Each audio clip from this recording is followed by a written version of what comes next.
Hello, this is Natasha from Earthmother Starchild. Welcome to my podcast and channel. Today I have Juliet Miah with me, who is an Angelic Reiki practitioner and fellow friend and angel medium. Hi, Juliet, how are you doing? Hi, Natasha. I'm doing really well, thank you. Thank you for inviting me. Oh, it's a pleasure. I'm really pleased to have you on. So, Juliet, tell me a little bit about your work and what you do. Okay, so I started practicing Reiki about 4 years ago, and it was a self-healing journey to begin with. And it was almost like a self-development course in a way. And after a year and a half, I started to feel like the urge to, practition. So I started to practition and also started another self-development course in angel mediumship. So that's where the Angelic Reiki came into play. So the first Reiki attunement was actually Usui Reiki, which is the traditional method of Reiki, which is just as lovely as Angelic Reiki. But I found that I was more drawn to work with the angels doing the Reiki because I felt it was more of a direct method of healing, and it really resonated to me and to the people that wanted to experience this.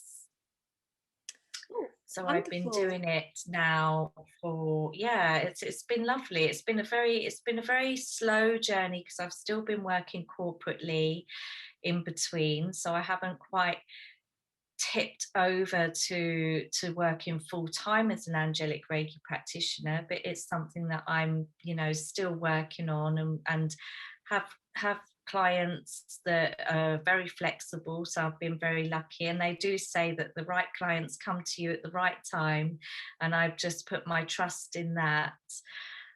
So yeah, it's been a lovely journey so far. And it's interesting because you kind of covered about the becoming an angel medium, and that's actually where we met, wasn't it? Isn't it?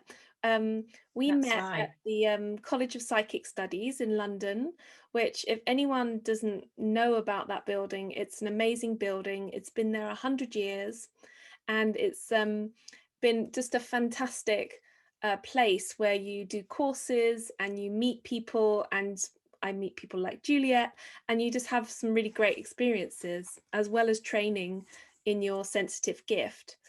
Um, so we can perhaps talk a bit about the journey of becoming an angel medium, because it's something we both have in common.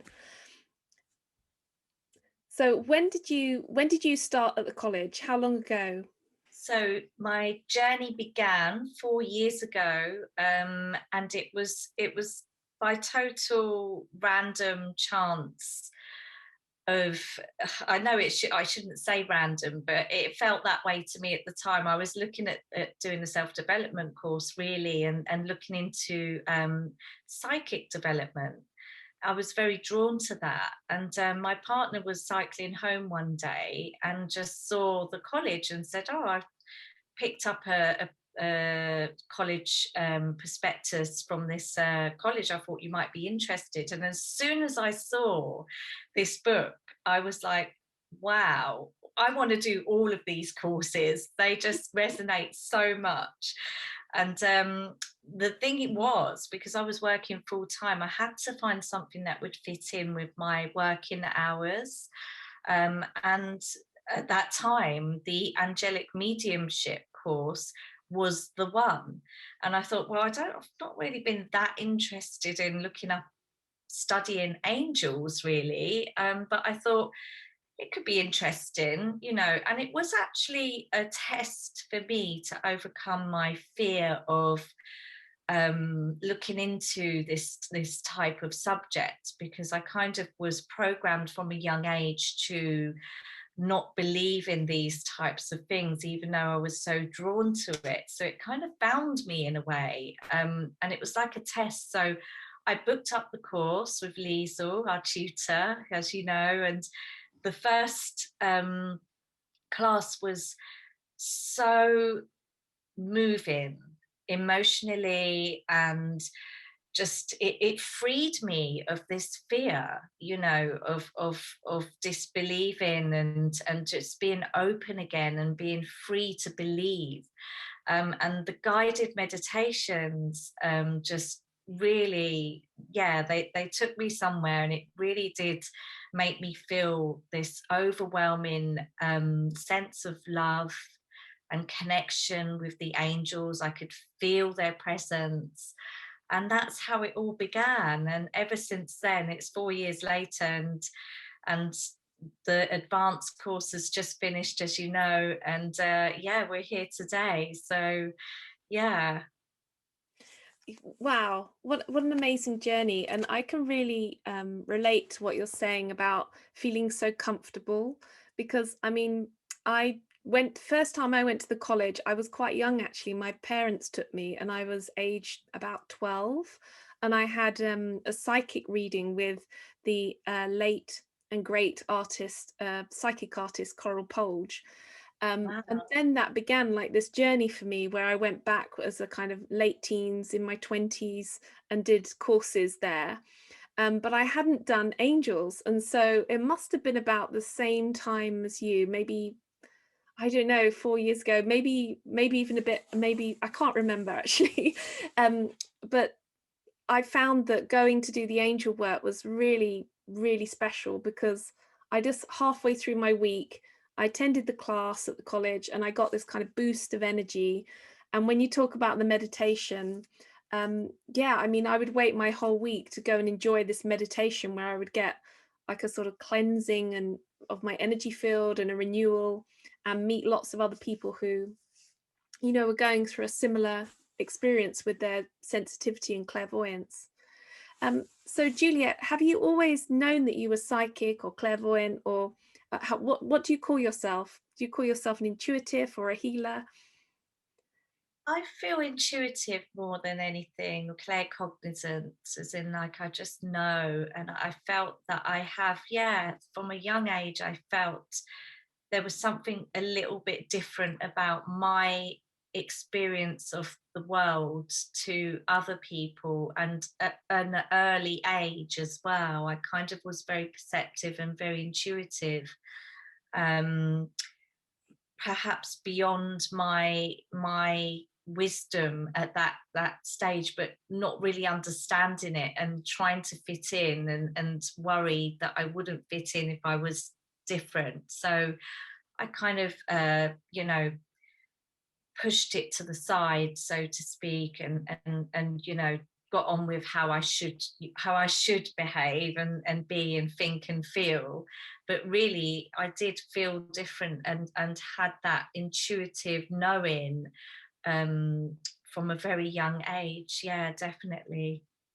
Yeah, and I like the way you use the word claircognizant, and I that is like a knowing, isn't it? When you just kind of know in your body something, that's some information or some sort of Yeah, it's information. almost like you feel, it's like your body feels, you feel, you kind of, it's not like you see imagery or you hear audio. It's almost like you just have that feeling and that intuitive guidance that comes through. And it's all about trusting that, and to really kind of like use it, to practice using it more. And I think that's where the college really enlightened that for me and helped me to understand it more. Yeah. And do you know, I think that is one of the main points on this journey. If someone's empathetic and that they're, you know, find that they're intuitive and they're very sensitive or clairvoyant or clairalient or whatever it is, to find validation by meeting other people who have a similar experience of the world. And often I'm meeting people who are, you know, finding out that they feel different when they're younger, but not really having anyone to have that conversation with, or any, like, you know, there's no one talking about it. I mean, it's very different now. We're in 2021, but when I was, you know, when I was kind of in my teenage years, like 1995, there wasn't really a lot of people talking about this kind of stuff, not like there is now. So it can be quite lonely, actually. And I think that's where the college really kicks in and makes, makes that journey into awakening sensitivity much more joyful and connected. So, should we talk a little bit about the journey of becoming an angel medium? Because I have just been through the certification process where I had to do lots and lots of kind of angel readings as a practice. And I know that you're going through the certification process at the moment. So tell me a bit about it and how that's going and if you're enjoying it. Yeah, absolutely. It's been, again, it's been a slow burn. I always say this because it's kind of always been there, but it's like an enjoyable thing that I really look forward to doing. But my confidence, I must admit, was not there for quite a while. It took me up until now to just start to be able to do readings for people and to offer readings. And I found that since I started at the beginning of this year, so probably in January, I was in between contracts with my job, my corporate job, and I thought, right, I should really consider trying my best to do some case studies and see if I put it out there and see what comes back, see who comes back with being willing to be a case study for starters, because it's not really something that many people seek out, so to speak. They kind of think, oh, I'm not going to go and get a reading, an angelic reading, tomorrow. The people think of a psychic reading or a medium reading, and or tarot reading, but not an angelic reading, so to speak. So it was a little bit of a coming out of the spiritual closet for Yeah. me. Yeah. um so I had to kind of really think, you know, not worry about what people would think of me doing this work. So I say work, but this type of role. And it just kind of happened gradually and very organically. I met a lovely lady called Deborah Warden, who I go to see for acupuncture. And that's another story that's behind our meeting and our synchronicity as well, as you know. Um, so she introduced me to a group that she's part of called the Lunar London. And they are all a group of women that are interested in tarot and, and readings and also all sorts of things, coaching, self-development, that type of thing, not all esoteric. And she said to me, why don't you ask people in the group if they'd be interested in doing some case studies, being case studies. So I put a little hello, this is me, note on there, and studying angel mediumship. If anybody would be interested in having a reading, then please, message me separately from the group. And I had quite a few people out of the group message me, which I was really surprised at. I genuinely thought there might be one person that might be, like, oh, okay, angel mediumship, what's that? But there were quite a few. And not only that, this all happened at the beginning of the year in January. So I was back to back booking these readings, and it was almost like it just was natural. I felt happy to carry out the readings, and I was receiving insights and healing as well, because I feel that the readings are not just insightful, they're healing messages that come through, especially from the angelic realm. They like to be able to help people to move through blocks. So it is almost like spiritual coaching in a way, but with the support of the angels being there. And it really did enlighten me doing this for them, and I was getting lovely feedback from the people that I did the readings for, and they introduced me to their friends, and then and even some of their family members,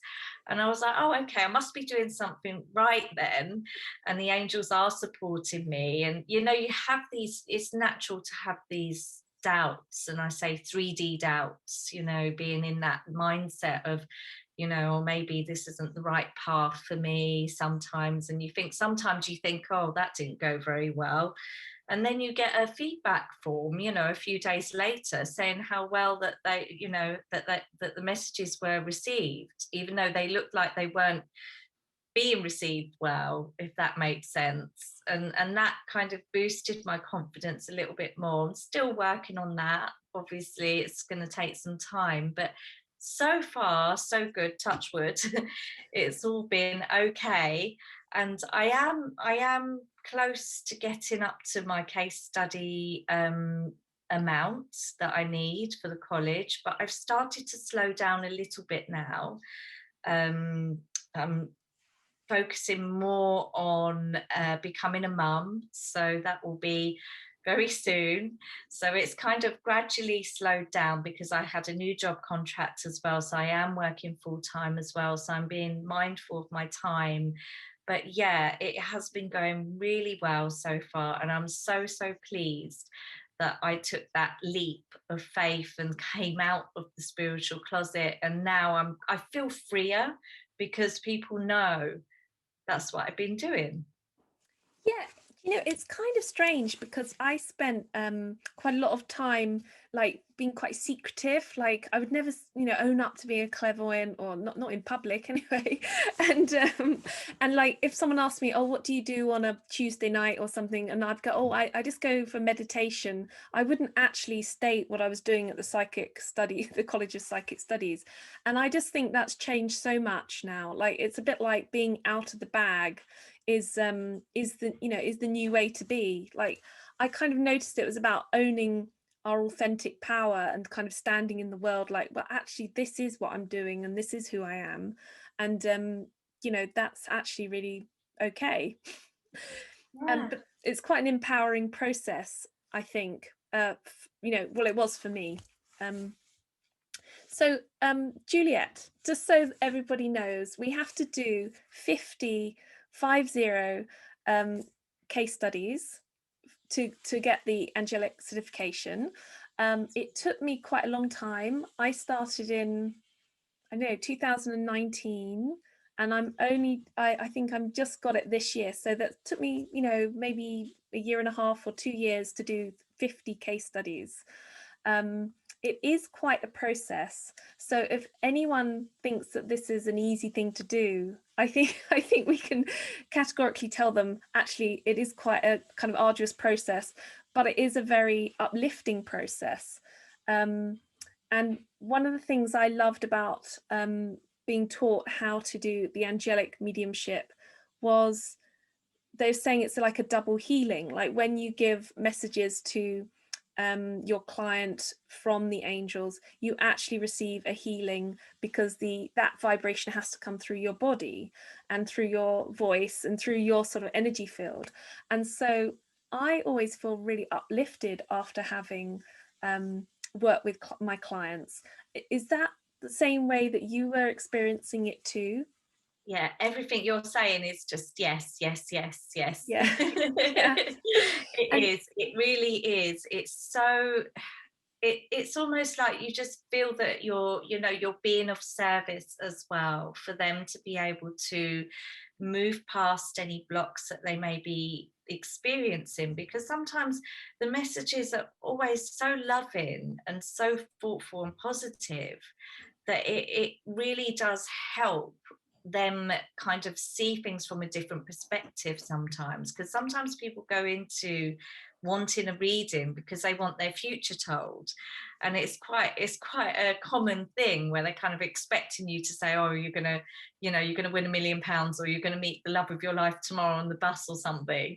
When they hear how many or should I say how the insights come through from the angels, the messages from their angels and from their guides, you know, because it can be a collective, you know, sometimes it feels that it's, you know, not just one particular angel, for example. It could be, you know, a collective of guides and angels that come through for those particular people, or it could just be one angel, but a lot of it is really them being open to receive the information, and when they're more open to receive, that's when they feel and receive more benefit from the reading. And I feel that the angels really do help with that, help the person to be comfortable and to trust as well, to fully trust that what they're receiving in the messages are for their, you know, their highest good, and also for their, you know, for their healing.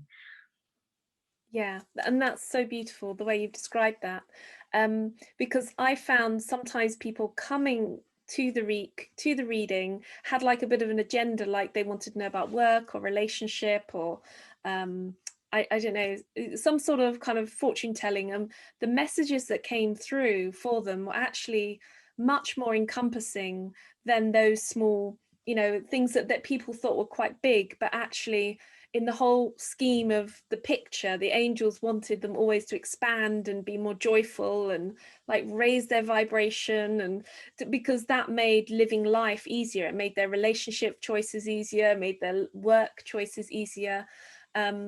And I think sometimes clients would come with this mindset of what they wanted, but actually often what they went away with was a much more expanded picture, and much more healing actually than perhaps if someone, you know, if the angel had just said something like, oh yeah, you're going to get a job next week, you'll be fine. It was a much more kind of soul development experience, I think, for my clients, and probably yours as well.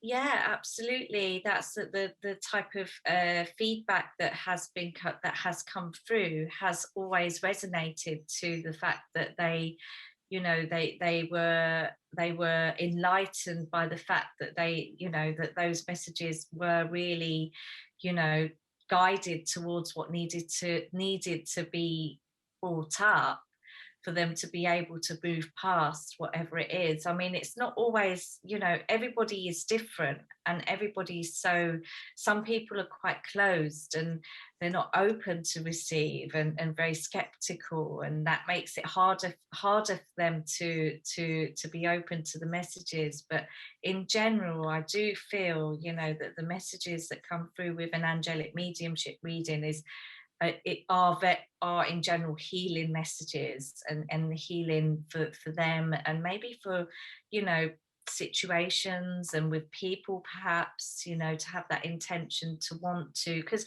they are welcome to ask, you know, throughout the reading, you know, if they want to ask questions, you know, to the angels, and that's very welcome as well, and I welcome that, and tell them, you know, that's absolutely fine, you can ask away, you know, and take notes, and, you know, however you feel comfortable.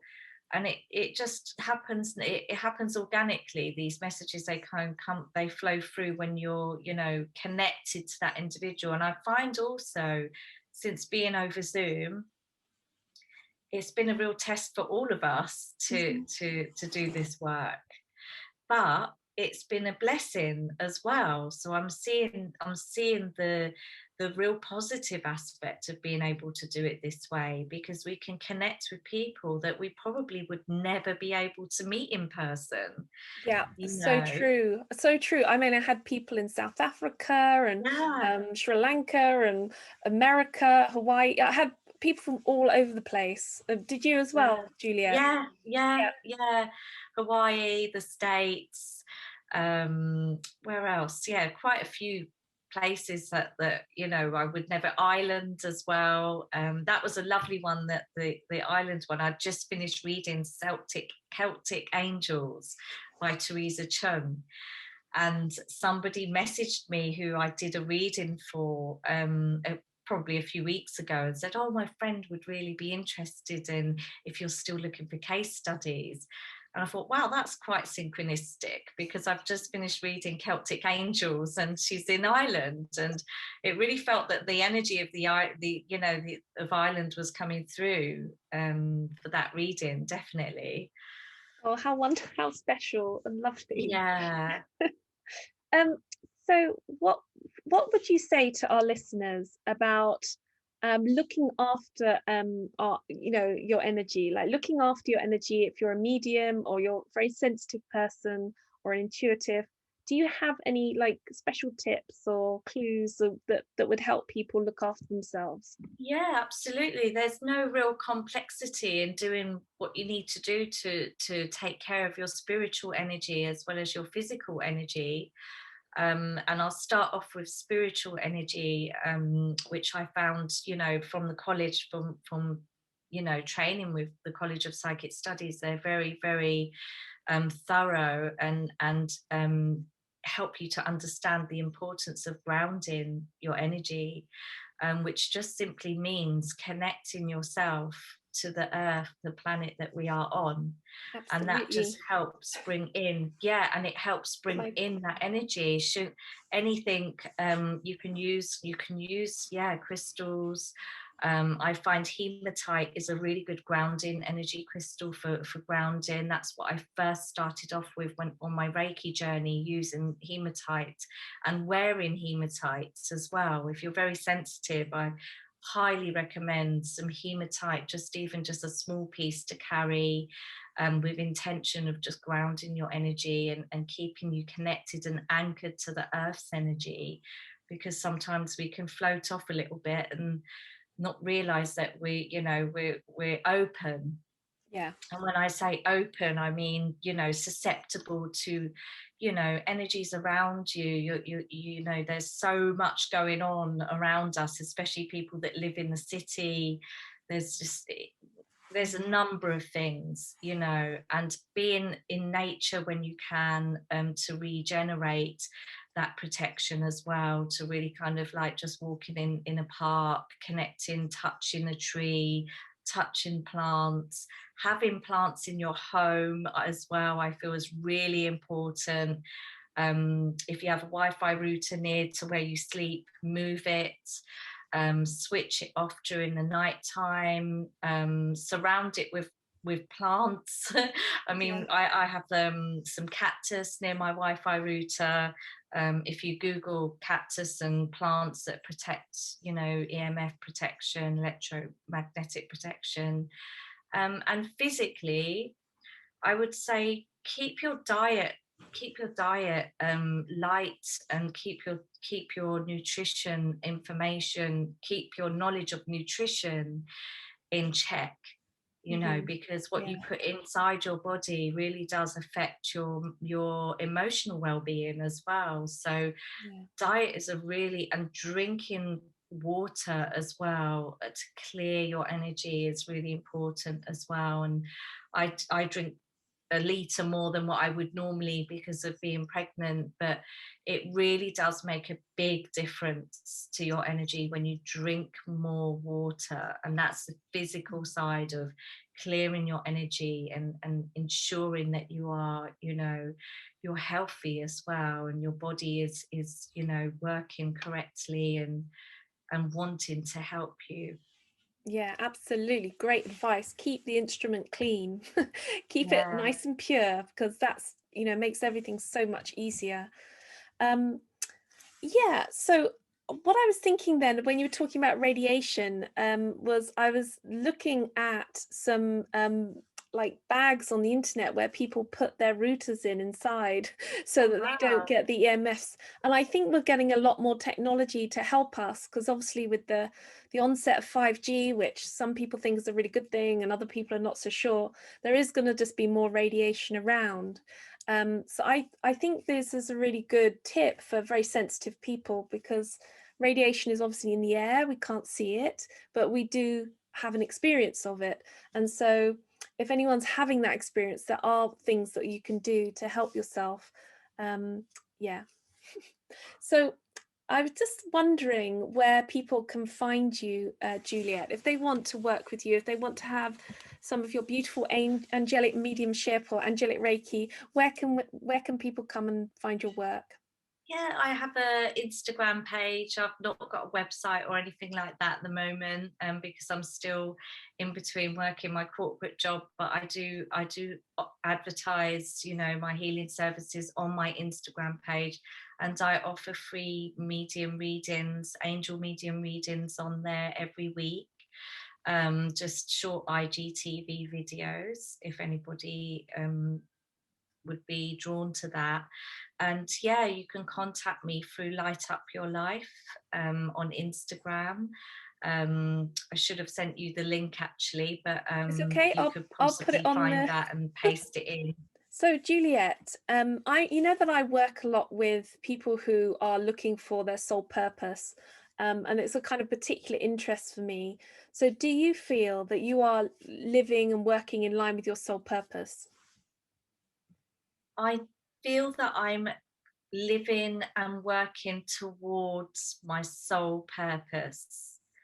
It's a it's a very broad brush because it's something that I've never really known what my sole purpose, so to speak, is. But I slowly am feeling like I am moving towards that alignment for sure.